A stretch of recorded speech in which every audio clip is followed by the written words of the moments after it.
Olá pessoal, tudo bem? Que Jesus abençoe a todos. Estamos iniciando mais um estudo da obra A Gênese.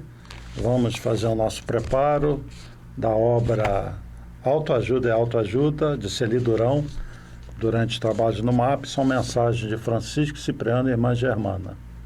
E o tema é De Repente. De repente, uma luz, a luz do esclarecimento. De repente, a compreensão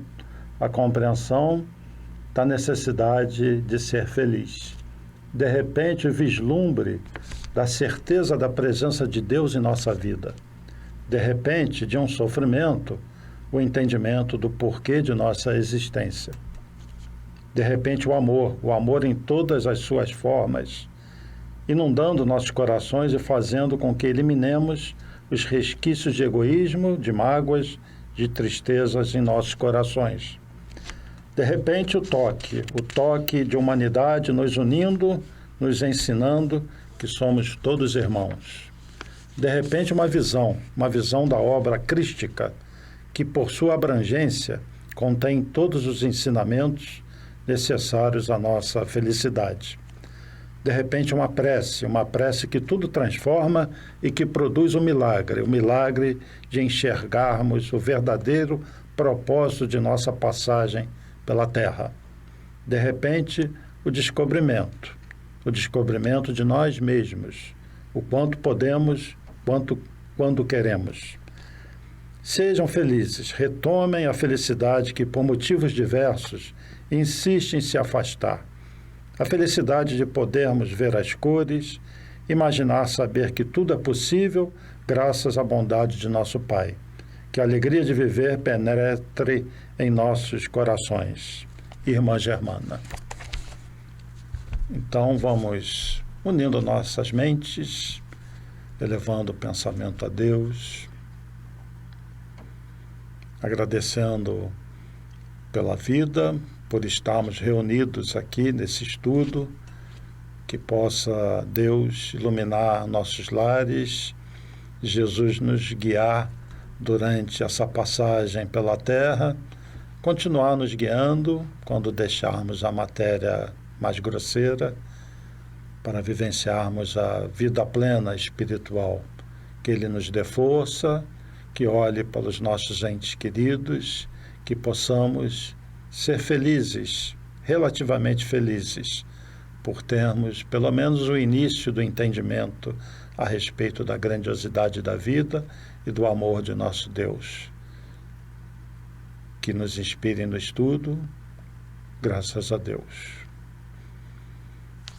Bem, pessoal, então nós estamos no capítulo 14, os fluidos da Gênese. Vocês devem lembrar que na semana passada eu ia ler até o item 6, mas só consegui ler até o final do item 3.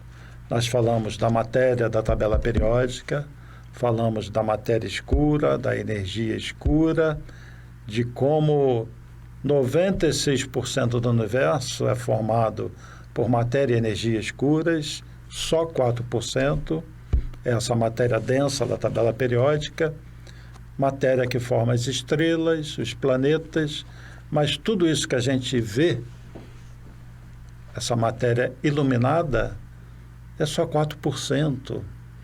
Então, o que não existe no universo que a gente sequer consegue detectar? Que grandiosa a obra de Deus, a criação de Deus. E nós transitamos entre as duas dimensões, a física e a espiritual. Na verdade, a nossa consciência, o espírito que nós somos não muda. O que muda é a matéria da qual nós nos revestimos. Vestimos vários casacos, alguns mais densos, outros mais leves, conforme o ambiente onde nós estamos. No momento, encarnados aqui na Terra, nós estamos com aquela roupa leve, que é o corpo espiritual, mas revestida de um casaco pesado, que é o corpo físico. Daqui a um tempo, vamos tirar esse casaco pesado e vamos nos apresentar vivos ainda, mas apenas com aquela veste leve. Só que essa veste leve não é visível pelos sentidos dos órgãos físicos, que foram criados para perceber a matéria física densa. Mas a vida continua nessa outra dimensão das matérias mais sutis, das energias sutis. Continuando a leitura do capítulo 14, a partir do item 4, nós paramos no 3, os elementos fluídicos do mundo espiritual escapam a nossos instrumentos de análise e à percepção de nossos sentidos, feitos para a matéria tangível e não para a matéria etérea, o que eu acabei de falar. Parte deles pertence a um meio de tal modo diferente do nosso que não podemos apreciá-los senão através de comparações tão imperfeitas quanto as que permitissem a um cego de nascença procurar fazer para si uma ideia da teoria das cores.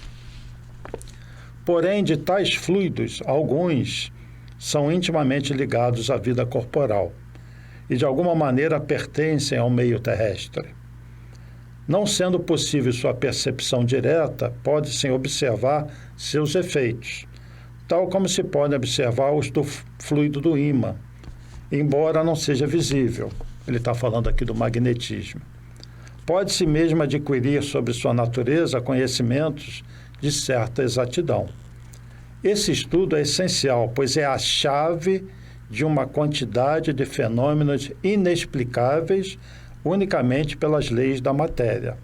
Vou repetir essa frase, que é importantíssimo esse capítulo, e essa frase dá a síntese desse estudo desse capítulo. Esse conhecimento dessa outra matéria, que não é essa daqui, da tabela periódica, é a chave de uma quantidade de fenômenos inexplicáveis unicamente pelas leis da matéria. Os fenômenos espirituais, tudo que a gente estuda, lê, a materialização, as colônias espirituais, a volitação dos espíritos, eles estão num ponto, de repente estão em outro, tudo isso segue leis científicas, leis da natureza, criadas por Deus. Só que estas leis não são a da matéria densa. Essas leis aqui não se aplicam àquela outra matéria. E a nossa ciência não conhece nada dessas outras leis. Começa agora, quando percebe que existe uma outra matéria escura, energia escura, começa a penetrar na pesquisa disso. E certamente o resultado disso, lá na frente, vai ser o quê? A descoberta do mundo espiritual através da ciência. Item 5. O ponto de partida do fluido universal é o grau de pureza absoluta, do qual nada pode dar ideia. O ponto oposto é a sua transformação em matéria tangível. Falei disso na semana passada. Você pega o fluido universal, a matéria mais etérea possível, e vai comprimindo, condensando. Isso é uma maneira didática para vocês conhecerem, mudando o estado vibratório dela. Aí você vai tentando medir, não consegue medir. Chega um ponto, medir, é o hidrogênio. Tem um próton, um elétron, é o elemento mais leve, forma as estrelas, mais de 90% das estrelas é hidrogênio, o restante é praticamente hélio. Então, o ponto de partida do fluido universal é o grau de pureza absoluta, né? A gente não pode fazer ideia nenhuma sobre isso. O ponto oposto é onde essa matéria se transforma em matéria tangível, aquela que a gente consegue ver e medir. Começa com hidrogênio. Entre os dois extremos existem inúmeras transformações, as quais se aproximam mais ou menos de uma ou de outra. Os fluidos mais próximos da materialidade e, por conseguinte, os menos puros, compõem aquilo que se pode chamar atmosfera espiritual terrestre. Lembram das esferas espirituais, que já eu vou mostrar de novo? é desses fluidos que ele fala. Ele chama de atmosfera espiritual terrestre a condensação desse fluido cósmico em diferentes níveis. E esses diferentes níveis de matéria, dessa matéria etérea, reveste a Terra nas várias dimensões espirituais, aquela onde está o umbral, aquela onde está a colônia nosso lar, até as dimensões superiores, dos espíritos com corpo espiritual muito leve, que está em sintonia com essa dimensão onde o espírito vive. Bom, é nesse meio onde se encontram igualmente diferentes graus de pureza, que os espíritos encarnados ou desencarnados da Terra extraem os elementos necessários à economia de sua existência. Esses fluidos, embora sutis e impalpáveis para nós, não deixam de ser de natureza grosseira em comparação aos fluidos etéreos das regiões superiores. Lembram do vídeo que eu passei semana passada? Quem não assistiu, assista, resgate um estudo passado. Eu passei um vídeo de um espírito se materializando na colônia Nosso Lar, do filme Nosso Lar. Esse espírito está numa esfera da Terra mais elevada, portanto, uma matéria mais sutil, e o próprio corpo espiritual formado com essa matéria mais sutil.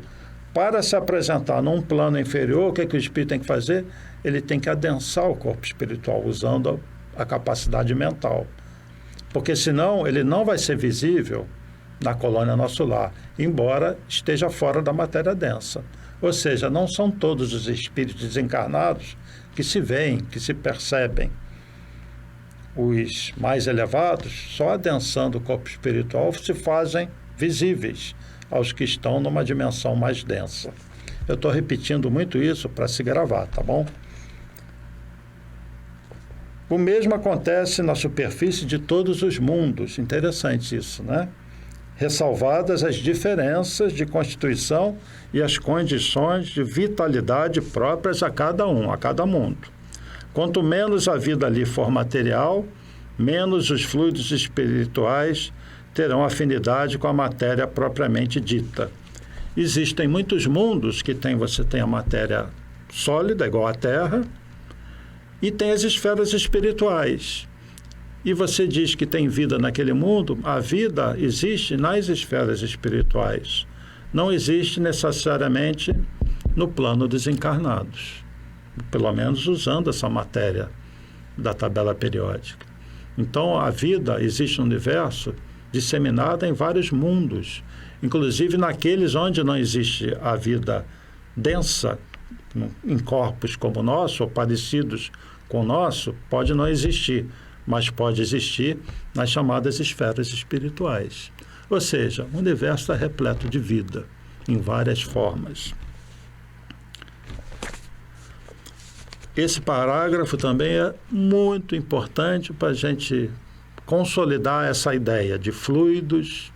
Não se esqueça que nós estamos estudando o capítulo Os Fluidos, e, lógico, enfocando os fluidos espirituais, a matéria espiritual, a matéria que constitui as colônias espirituais, a matéria que compõe os mundos que não são visíveis, a matéria que compõe o nosso corpo espiritual. Esses são os fluidos.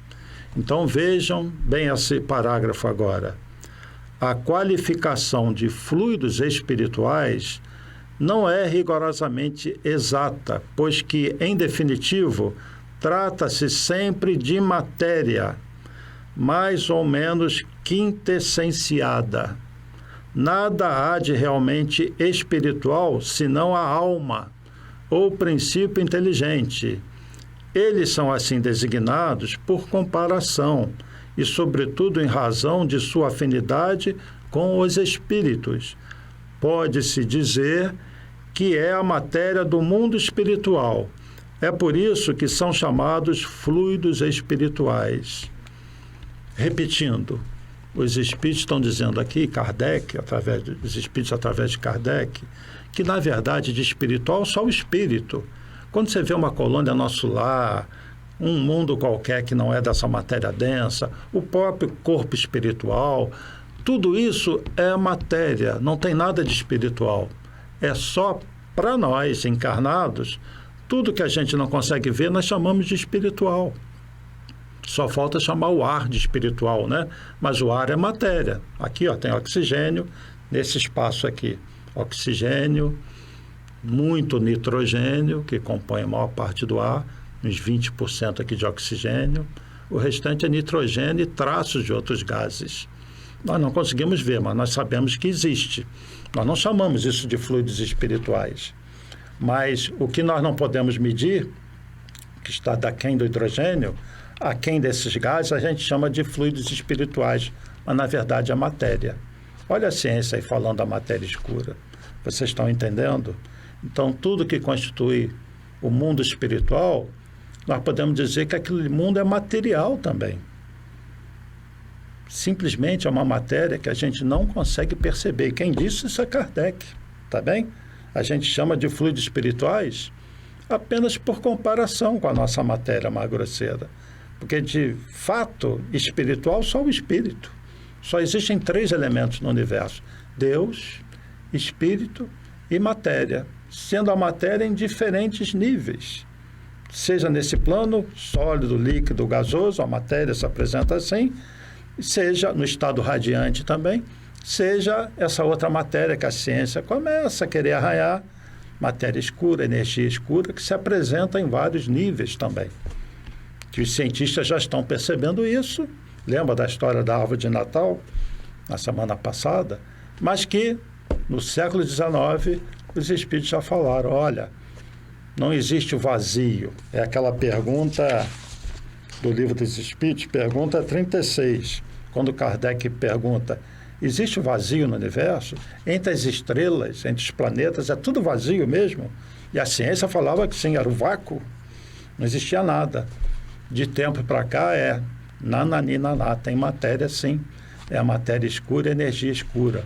96% do universo é essa matéria escura. E os espíritos respondem, não existe o vazio, está tudo preenchido de matéria que escapa aos vossos instrumentos e os vossos sentidos. Incrível. Em 1857 os espíritos falam isso. É lógico, o conhecimento deles está muito além do nosso. Mas esse ponto, esse aspecto da doutrina espírita comprova que se trata de informações de altíssimo nível vindas da espiritualidade superior, além do nosso tempo. Isso é muito importante para quem tem a sua fé um pouco balançada, tá bem? Então, a ciência, conforme ela avança, ela vai confirmando tudo que nós temos na doutrina espírita. Né? Que é muito impressionante e muito bonito para nós. Nos anima bastante isso. Item 6, o último que eu deveria ter lido na aula passada. Quem conhece, aliás, a constituição íntima da matéria tangível? Quem que conhece? Nem o cientista conhece. Existe um monte de teorias quando começa a quebrar o átomo. Talvez ela, a matéria, não seja compacta, e não é. Senão em relação aos nossos sentidos, o que seria provado com a facilidade com que ela é atravessada pelos fluidos espirituais e pelos espíritos. Olha que dedução fantástica. Aos quais ela não opõe mais obstáculo que os corpos transparentes em relação à luz. Ou seja, essa matéria, se você penetrar no átomo, ele não é compacto. O núcleo do átomo é energia. E hoje nós temos a teoria das cordas. Não vamos falar sobre isso. As cordas vibram, uma determinada vibração. Nós até já falamos disso, assim, en passant. Mas toda essa matéria é atravessada tranquilamente pelos espíritos, com seu corpo espiritual. Toda essa matéria não opõe nenhuma resistência à matéria do outro plano, à matéria escura, né? Então, isso é uma informação muito interessante. Embora alguns espíritos, eles não consigam atravessar, porque é o bloqueio mais mental deles do que a matéria em si. Quando ele não acredita que não pode atravessar, ele não atravessa. Ele bate como se estivesse batendo na parede, mas ele pode. No filme Nosso Lar, eu já passei uma cena, não me lembro se foi aqui no Estudo do Livro dos Médios, em que vocês devem lembrar, o André Luiz tinha visitado o lar dele na Terra, aí ele está se despedindo da empregada da família, Eulália, eu acho. Ele atravessa a porta, ele não abre a porta para sair, ele atravessa, né? Bom, continuando, a matéria tangível, tendo por elemento primitivo o fluido cósmico etéreo, ao desagregar-se, deve poder voltar ao estado de eterização, assim como o diamante, o mais duro dos corpos, pode volatilizar-se num gás impalpável. Aí está em negrito que eu vou ler agora. A solidificação da matéria, na realidade, não passa de um estado transitório do fluido universal, o qual pode voltar ao seu estado primitivo quando as condições de coesão cessam de existir. Eu vou dar o exemplo do núcleo do urânio. O urânio, lembra da condensação? Aí você tem o hidrogênio, o hélio, todos os elementos químicos. Quando você chega no urânio, tem 92 prótons, 92 elétrons, aquele núcleo está concentrado. E o que acontece com o urânio? Ele fica querendo voltar para o fluido cósmico. Como? Na forma de radiação. Ele começa a se desintegrar. É exatamente o que está escrito aqui nesse item. Maravilhoso isso. Último parágrafo. Quem sabe mesmo se no estado de tangibilidade a matéria não é suscetível de adquirir uma espécie de eterização que lhe confira propriedades particulares. Certos fenômenos que parecem ser autênticos tenderiam a tal suposição. Assim, não possuímos senão as balizas do mundo invisível, e o futuro nos reserva, sem dúvida, o conhecimento de novas leis. Olha que coisa maravilhosa isso aqui. E o futuro nos reserva, sem dúvida, o conhecimento de novas leis. É a ciência entrando no campo da matéria escura, dessa que eles falaram aqui no século XIX, que nos permitirão compreender o que para nós ainda é um mistério. Para um homem do século XIX, nem existia essa história de matéria escura, energia escura, de outra matéria aquém do hidrogênio, não. Quem está falando isso aqui são os espíritos. A ciência nem pensar em abordar esse assunto, mas que foi abordado pelos espíritos. Para quê? Para a gente entender a matéria do mundo espiritual. Para nós entendermos o mundo espiritual como formato de matéria, como algo concreto. Aí vem, décadas depois, a obra Nosso Lar. Década depois disso aqui. E mesmo os espíritas da época torceram o nariz, muitos deles. Como? Construções, jardins, obras no mundo espiritual. O que é isso? Não, eles estranharam muito, os próprios espíritas, né? Quando está escrito aqui na obra, né? Que o mundo espiritual é feito de matéria também, tá? E que o espírito aprende a manipular essa matéria. Entenderam o porquê essa descrição mais detalhada sobre a matéria? E agora sim, nós vamos entrar no item que eu deveria ter iniciado hoje. Não tem problema. O item é a formação e propriedades do perispírito. Bom, que somos nós, espíritos? Nós não somos matéria, mas nós somos revestidos de matéria, não é isso? Só que não estamos revestidos apenas dessa matéria grosseira. Entranhado com os nossos corpos físicos, nós temos o nosso corpo espiritual. Que matéria é essa do corpo espiritual? Não é a matéria da tabela periódica, é outra matéria. É essa outra matéria. É a matéria escura? Não sei. Eu diria que é uma variação da matéria nesse outro estado etéreo. É o feito do fluido cósmico universal num certo nível de condensação. Matéria essa que é compatível com a matéria do nosso mundo, porque o espírito sempre tem o perispírito formado com a matéria etérea que reveste esse mundo. Então, os habitantes da Terra têm o seu corpo espiritual com a matéria, que não é essa daqui, essa matéria do plano espiritual, mas das esferas espirituais da Terra, numa certa vibração compatível com a Terra. Se você é levado para Júpiter, e lá tem aquelas esferas espirituais de Júpiter, por exemplo, o seu corpo espiritual vai mudar a matéria da Terra por aquela matéria daquele outro mundo. Isso está no Livro dos Espíritos, inclusive. Você vai adaptar o seu corpo espiritual àquele mundo, tá bem? Então vamos ler o item 7.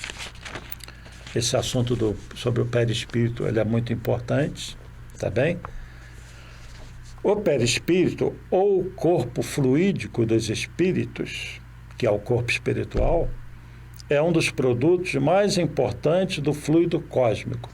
Então, ele está dizendo aqui que esse corpo espiritual é um estado de compressão, ou de condensação, ou de vibração desse fluido cósmico, que é a origem de tudo, a matéria na forma mais pura, mais primitiva. É uma condensação desse fluido em torno de um foco de inteligência ou alma. E aí entra um conceito que só lá no Evolução em Dois Mundos, que é um livro complexo, a gente vai entender melhor, é que esse princípio inteligente, que nós também somos, mas um animal também é, até um inseto é um princípio inteligente. Esse princípio inteligente sempre se reveste de matéria. E ele sempre tem uma forma perispiritual, um corpo espiritual, um corpo fluídico. Seja um inseto, seja um mamífero, seja o homem. Então, o perispírito, falando do homem, é um foco de inteligência revestido de matéria. Tá bem? Sendo que essa matéria a gente vai trazendo da evolução, e o que é o corpo espiritual hoje é a matéria do mundo onde o espírito vive. No nosso caso, matéria etérea aqui da Terra. Eu vou mostrar uma figurinha para vocês, para tentar. É uma figurinha muito simples, mas olhem aí. O princípio inteligente agrega matéria. Aquele azulzinho ali no centro é como se fosse uma luzinha. É o princípio inteligente, envolta os átomos. Onde esse princípio inteligente se manifesta, ele agrega a matéria. E essa matéria vai formar um molde. Esse molde é o corpo fluídico, o corpo espiritual. Um inseto, um mamífero, ele sempre vai estar revestido de matéria. Tem um corpo espiritual. Esquecendo os animais, indo para o homem, está aí o homem, o princípio inteligente revestido de matéria. Atrai a matéria. É como se a gente dissesse assim, que esse princípio inteligente, voltando aqui para mim, esse princípio inteligente agrega a matéria. Nunca o espírito se apresenta ele apenas puro, só no fim da evolução, que ele não se reveste mais de matéria. Daí o termo espírito puro, entenderam? Porque ele não precisa mais se manifestar na matéria, em nenhum plano. Ele faz o que ele quer, ele se manifesta como ele quer. Ele é pura luz, pura consciência, é uma inteligência pura. Bom, já vimos que o corpo carnal tem igualmente seu princípio nesse mesmo fluido transformado em condensado em matéria tangível. No perispírito, a transformação molecular se opera diferentemente, pois o fluido conserva sua imponderabilidade e suas qualidades etéreas. O corpo perispiritual e o corpo carnal, pois, têm sua fonte no mesmo elemento primitivo. Um e outro são matéria. Tanto o corpo físico como o corpo espiritual são matéria, embora sob dois estados diversos. Esse é um conceito muito importante, né? Então, o corpo espiritual ele também é matéria. Quando nossos entes queridos que estão desencarnados estão com seus corpos, eles não perderam o corpo.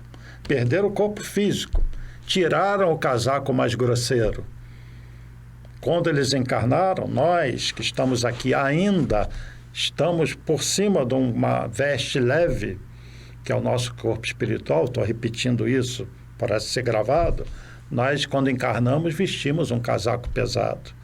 Quando o nosso organismo não permitir mais, quando esse casaco ficar muito corroído, nós vamos ter que tirar.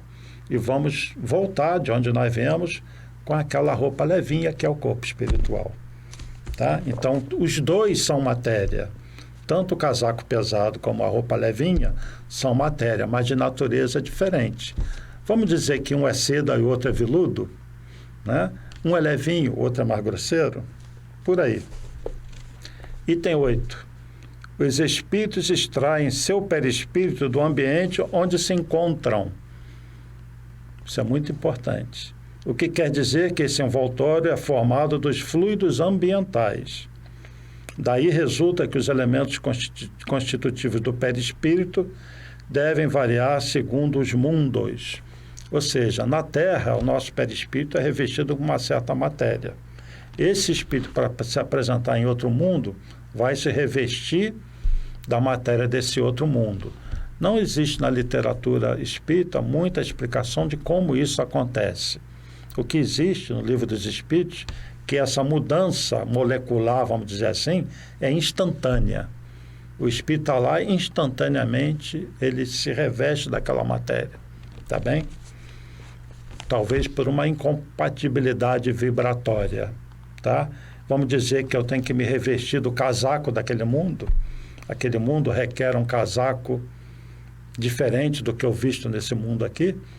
Da mesma maneira que você vai para um lugar mais frio, mais quente, você tem que adequar o que reveste você. Assim são os espíritos. Dependendo do mundo, cada mundo tem uma natureza, uma vibração, uma certa condição. Eu vou me revestir da matéria daquele mundo. Eu vou usar uma roupa compatível com aquele mundo. Acho que assim fica mais fácil de entender, né? Bom, aí ele vai dar um exemplo aqui de Júpiter, né? Sendo Júpiter indicado como um mundo muito adiantado, sabiam disso? Júpiter é um mundo mais adiantado que a Terra. Aí vai dizer alguém assim, mas foi uma nave lá e não viu vida. Não viu vida nessa matéria aqui. Mas quem é que disse que não tem vida na outra matéria? Sendo Júpiter indicado como um mundo muito adiantado em relação com a Terra, onde a vida corporal não tem a materialidade da nossa, os envoltórios perispirituais ali devem ser de uma natureza infinitamente mais quintessenciada que na nossa Terra.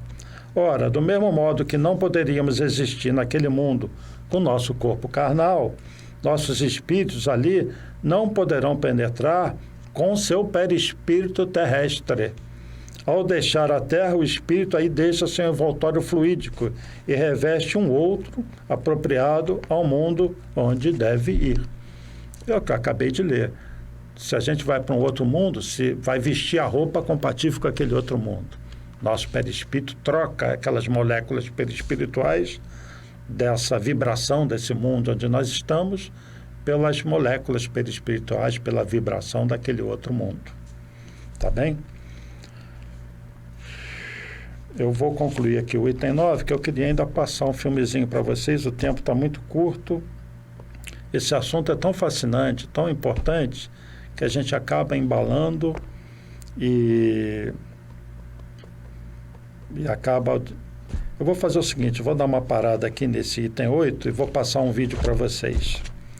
Até porque eu estou falando demais e a voz, de repente, começa a sumir. Essa questão do perispírito, ela começa a ser também assunto de interesse da ciência. Assim como uma parte da ciência começa a observar no universo a matéria escura, cientistas aqui na Terra começam a refletir sobre o corpo físico. Sabe aquela história da limalha de ferro, que eu já passei várias vezes antes, lá do Gabriel Delane, a ideia que ele dá, como o corpo espiritual é o modelo organizador biológico do corpo físico.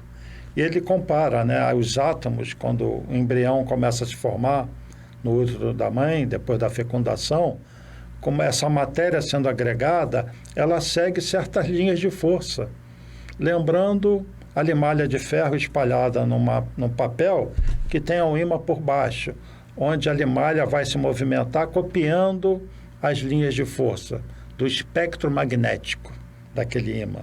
Assim, o corpo físico, ao se formar, o corpo físico, os átomos que vêm através da alimentação da mãe, eles se movimentam e procuram as linhas de força que já existem no corpo espiritual, como se houvesse um certo magnetismo no corpo espiritual.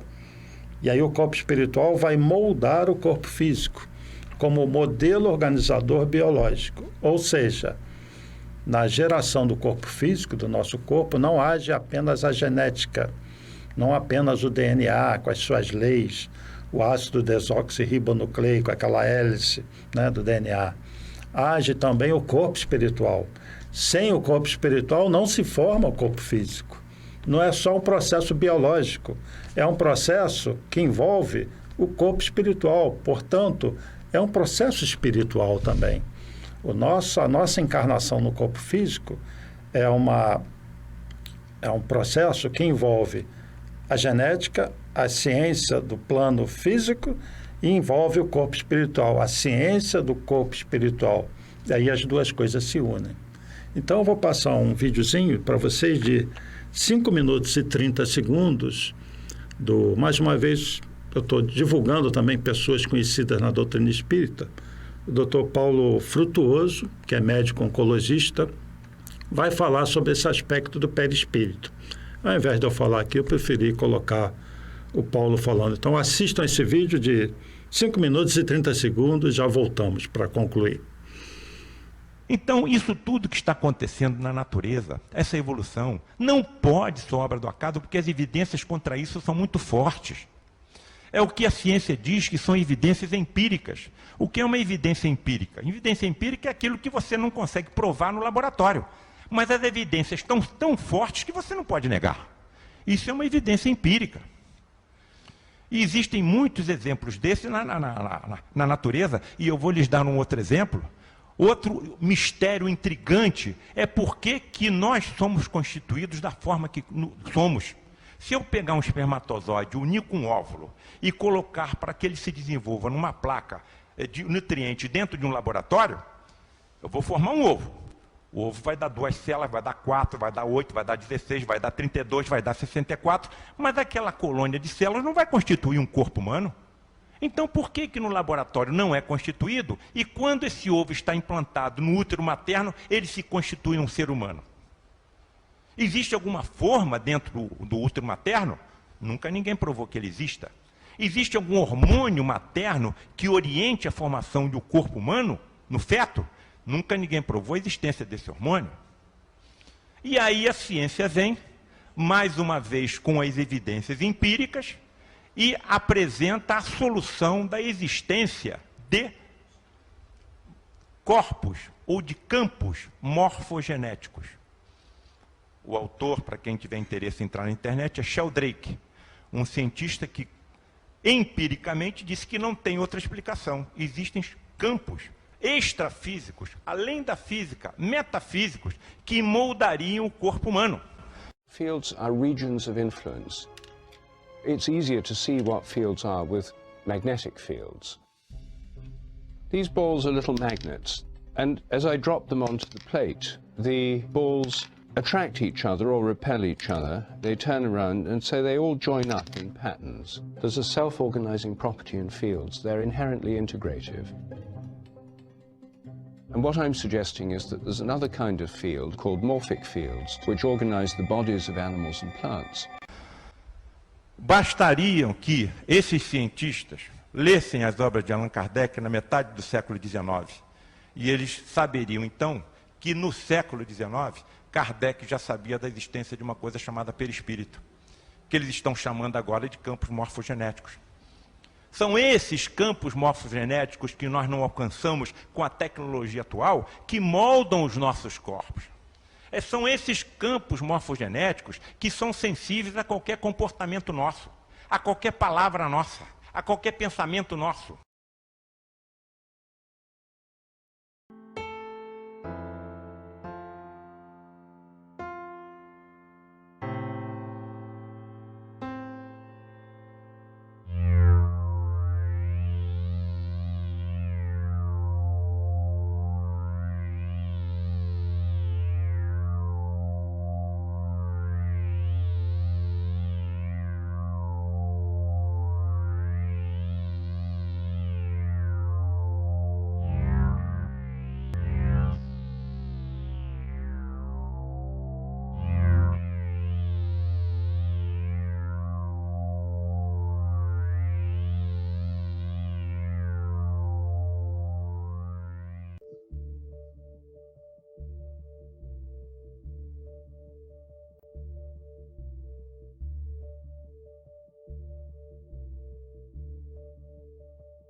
E aí, gostaram do vídeo? Eu tentei reunir tudo que eu já falei. Peguei um pedacinho de um trecho do Paulo Frutuoso, acrescentei com o que eu já tinha passado sobre o imã, a gestação, e ainda acrescentei um pedacinho do Sheldrake falando, né, do imã. Eu tenho a impressão que o Sheldrake roubou essa ideia do Gabriel Delany, que é lá do século XIX, viu? Da ideia do imã, né? Que ele chama do campo morfológico, né? Onde o campo morfogenético, que é aquela ideia das linhas de força do imã, que estão lá na obra Evolução Anímica, do Gabriel Delany, do século XIX. Então vejam bem como a ciência vai se aproximando daquilo que está na obra espírita, não só na de Kardec, porque a de Kardec foi a origem, né? Gabriel Delany, Camille Flammarion, o nosso Leon Denis, eles complementam no século XIX, e outros, Ernesto Bolzano, complementam aquele conjunto de informações que a espiritualidade trouxe, né? E tivemos outros. Aí no século XX, nós temos o nosso Francisco Cândido Xavier, que é um fenômeno, né? Uma máquina de psicografar, que tem hoje conhecidos cerca de 530 obras, livros de altíssimo nível publicados. E vamos acrescentar aí o nosso Divaldo Pereira Franco também, principalmente com a série espiritual mais para o lado psicológico da nossa querida Joana de Ângeles. Então, com relação ao corpo espiritual, nós vamos continuar esse assunto no próximo estudo, porque o nosso tempo está se esgotando. Esse corpo espiritual, então, ele é um corpo vivo, de matéria, que segue leis que a nossa ciência ainda não conhece, a ciência do homem da Terra, mas que os espíritos superiores conhecem, tá? Então, eu acredito que adentrando na Terra no mundo de regeneração, a ciência avançando, esse mundo espiritual vai ser descoberto. Vai ser uma descoberta científica isso, gente, tá bom? Isso vai passar a ser assunto consolidado na ciência, a existência do mundo espiritual. E disse o Chico que nós ainda vamos nos comunicar com os nossos entes queridos no plano espiritual através de aparelhos aqui, sabiam disso? Transcomunicação instrumental. Já existem comunicações embrionárias através de instrumentos com o mundo espiritual, mas isso vai se tornar algo corriqueiro mais lá para frente. Não sei se nós vamos estar do lado de lá ou do lado de cá, mas seja onde nós estivermos, nós vamos nos comunicar. É maravilhoso isso, né? Então, esse corpo espiritual formado de matéria, que reveste o princípio inteligente que somos nós, o espírito, o foco, que como se fosse um imã que atrai essa matéria conforme o molde mental que nós trazemos através da evolução, esse corpo espiritual tem os seus órgãos perispirituais.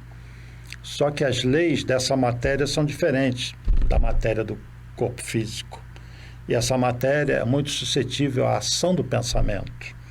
Nós afetamos muito o nosso corpo espiritual através do pensamento. E nós vamos ver no próximo estudo como que algumas doenças degenerativas, por exemplo, têm origem no corpo espiritual, que está lesionado, que está com descompensações vibratórias. Eu parei então no item 8, vamos continuar o próximo estudo a partir do item 9. Por favor, leiam o capítulo 14 da Gênesis, tá bem? Para quando eu não falar, vocês não estarem assistindo isso pela primeira vez. É aí que vocês vão tirar proveito do estudo, tá bem? Agradeço a todos que nos assistem, estudem. É muito bom conhecer essas coisas, nos dá uma visão da vida muito diferente, nos ajuda a ter mudança de atitude, que é o que nós precisamos. Agradeço aí pelos comentários de todos e nos vemos na próxima semana, se Deus quiser, tá bom? Tudo de bom para vocês, muita luz, paz e bem, paz e luz, paz, muita paz.